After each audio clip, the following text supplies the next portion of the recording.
Il y en a qui se fâchent. Là. Il y a des clients qui n'ont peut-être pas le même tempérament que vous, puis qui pognent les nerfs vite, qui démarrent au quart de tour. Hein? Ils sont peut-être déjà ici. Là. Ils en ont jusque-là. Là. Ça fait déjà 3-4 ans là, qu'ils ont de la misère là, à gérer leurs émotions. Puis à la seconde qu'il y a quelque chose qui ne fait pas leur affaire, ouf!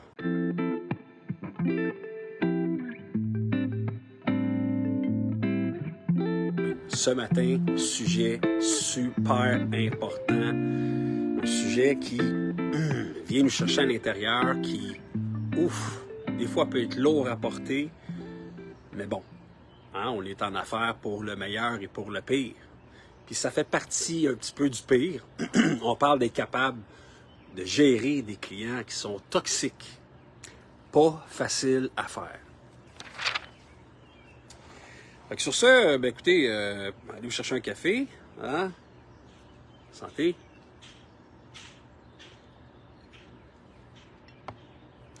Fait que j'ai 8 points à vous exposer ce matin sur comment gérer un client toxique.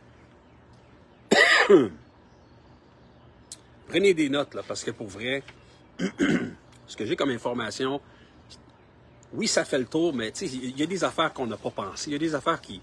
Ah, c'est vrai, comment, la vision des choses, comment que, comme nous, entrepreneurs, on essaie de voir les choses, comment qu'on peut aider notre client, hein, mais il faut quand même pas que ça soit trop intrusif. On veut pas on veut pas se faire mal avec ça. Là. Les clients qui nous appellent à tous les heures de la journée, là, ça n'a aucun sens. Là. À un moment donné, il faut rester professionnel, mais c'est à vous de mettre les limites. C'est de ça qu'on va parler. Donc, c'est difficile, mais il y a des stratégies efficaces. Et la première, super important, restez calme. Calme.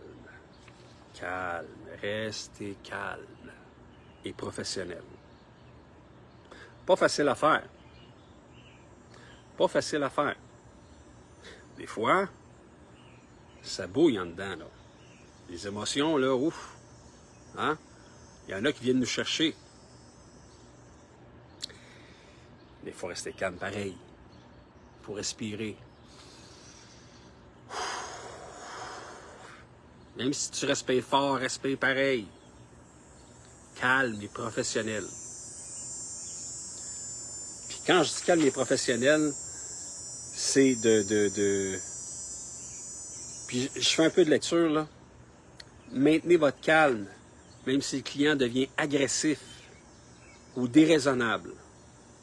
Répondez de manière professionnelle et ne prenez rien de manière personnelle. Il y en a qui se fâchent. Là. Il y a des clients qui n'ont peut-être pas le même tempérament que vous, puis qui pognent les nerfs vite, qui démarrent au quart de tour. Hein? Ils sont peut-être déjà ici. Là. Ils en ont jusque-là. Là. Ça fait déjà 3-4 ans là, qu'ils ont de la misère là, à gérer leurs émotions. Puis à la seconde qu'il y a quelque chose qui ne fait pas leur affaire, ouf! Ça sort. Ça sort pas bien. Attends une minute. OK, parfait.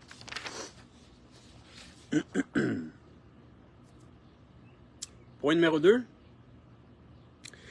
Écoute active. On veut avoir une écoute active. Parfois, le client toxique, il veut simplement être entendu. Montrez-leur que vous écoutez activement leurs préoccupations. Essayez de comprendre leur point de vue. C'est important. C'est important. Ils veulent se sentir entendus. Tu sais, il y en a qui disent hey, « écoutez-moi, là. Écoutez ce que j'ai à dire, là. » Puis ils se fâchent, là. Puis c'est déjà arrivé, là. On en a des clients là, comme ça, là, qui ils doivent mettre leur grain de sel dans la conversation. Puis c'est plus un grain de sel, là. C'est rendu un sac de sel. C'est rendu un déversement de sel. Ils veulent être entendus, ils ont des choses à dire, ils ont des frustrations.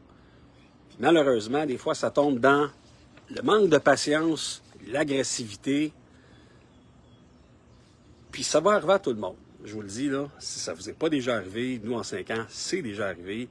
Des pètes de coche. Mais il faut rester zen. Il faut que toi, tu aies un miroir neutre. Hein? Quand quelqu'un t'insulte ou whatever, « Ah, tabarouette, ça marche. » Là, ça rentre dans le sacre. Vous devez rester calme. Calme. Mot du jour, calme. Point numéro 3. On définit des limites claires. Ça aussi, c'est important. Dès le départ, dans une relation, une nouvelle relation avec un client, on met des limites claires. Puis tu sais, genre, moi, je suis disponible pour toi. Je suis disponible du lundi à 9h jusqu'au vendredi, mettons, à 5h. Puis après 6h, là, le soir là, de la semaine, hein, laisse-moi un message ou écris-moi un texto, je te recontacterai le lendemain. Puis ça, c'est votre responsabilité de le faire. Si vous ne le faites pas, si vous n'êtes pas... En fait, si vous n'avez pas établi des limites qui sont claires, ça peut vous tomber en pleine face, vous revenir en plein visage, puis ça va être de votre faute, là. Là, c'est à vous, comme entrepreneur, d'établir des limites claires. Écoute, moi, le matin, je suis en production, je suis occupé, je fais des rapports, où je travaille, je suis sur le chantier, j'ai des choses à faire le matin, là, puis avant 1h de l'après-midi, je te le dis, laisse-moi un message, je te rappellerai après. Si ça, c'est bien établi, si le client le comprend parce que vous l'avez bien divulgué, il y en a qui ne le font pas, de rééviter certains conflits. Point numéro 4, documenter tout. Il faut tout documenter. Puis là, quand je dis documenter, là, les traces écrites, les textos, les interactions, ça peut être très utile là, pour des problèmes plus graves qui surviennent s'il y a une médiation qui est nécessaire. Puis nous, c'est déjà arrivé. Il est arrivé une situation où le client n'était pas content de la facture qu'il venait de recevoir, mais c'était clair que service rendu, service payé. Le mandat était signé, tout était accepté, mais la problématique, c'est que lui a décidé que ça ne tentait plus. Hein? Mais quand c'est signé de part et d'autre, donne-moi une seconde. Non. Le chien n'a pas mangé. Non. Toi, tu lui donnes à manger. Eh boy. C'est ça l'été. Les enfants à la maison, hein? Le chien, les enfants, tout le monde, bref, on réussit pareil à tripoter là-dedans. Qu'est-ce que je disais, là?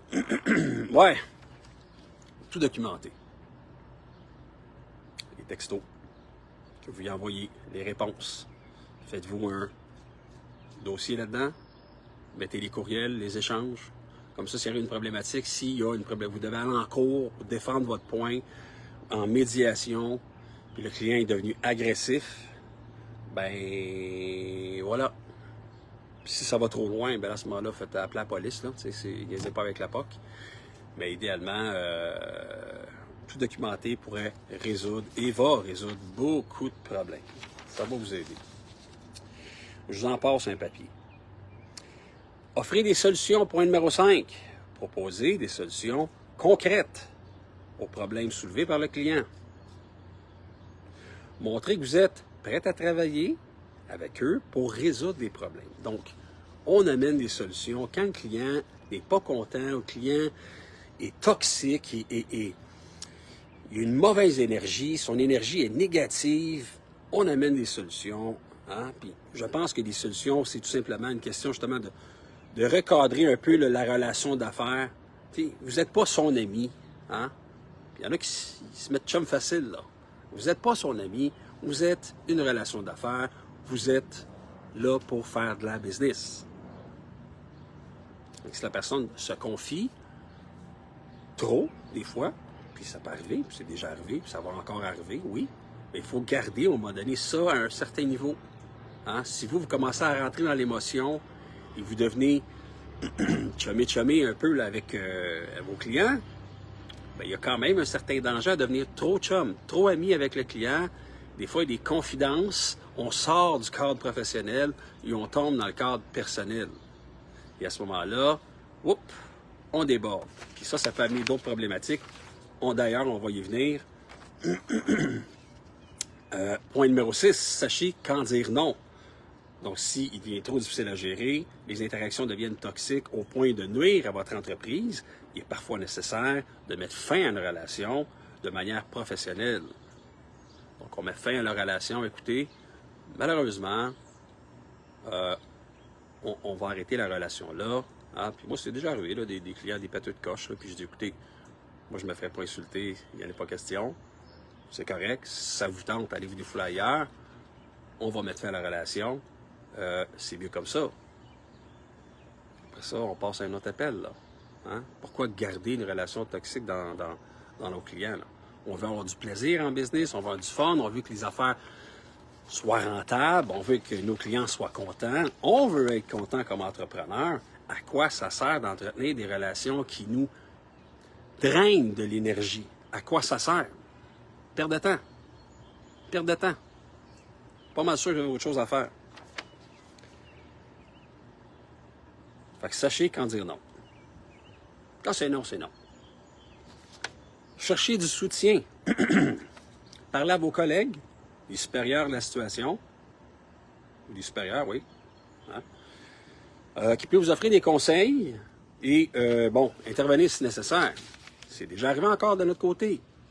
J'ai déjà fait appel à un collaborateur pour une transaction qui, lui, avait interagi dans cette transaction-là. Et j'ai demandé, ça te tente-tu de l'appeler, le client? Hein? Il me semble que, on dirait que ça, des fois, l'énergie n'est pas pareille, ou il y a comme un aimant contradictoire, là, ça se repousse, ou je ne sais pas pourquoi. Des fois, ça peut arriver que les relations soient moins fun, puis peut-être c'est des signes astrologiques, c'est peut-être les planètes à Mercure en maison 3, j'ai aucune idée, là. Je ne sais pas pourquoi, là, mais il y a des fois que ça ne marche pas, que les relations des personnes sont...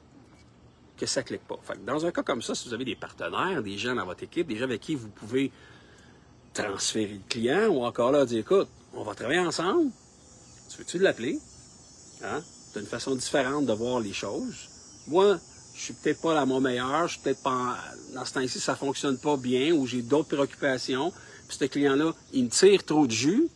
Fait que c'est-tu possible, peut-être qu'on ne veut pas le perdre, tu sais, bon, le client, on veut lui donner satisfaction quand même, mais on peut le rediriger vers un collaborateur, un collègue, quelqu'un dans votre entourage qui travaille avec vous, qui est plus disponible, peut-être même pour lui parler, si vous êtes dans le jus. Fait que cherchez du soutien.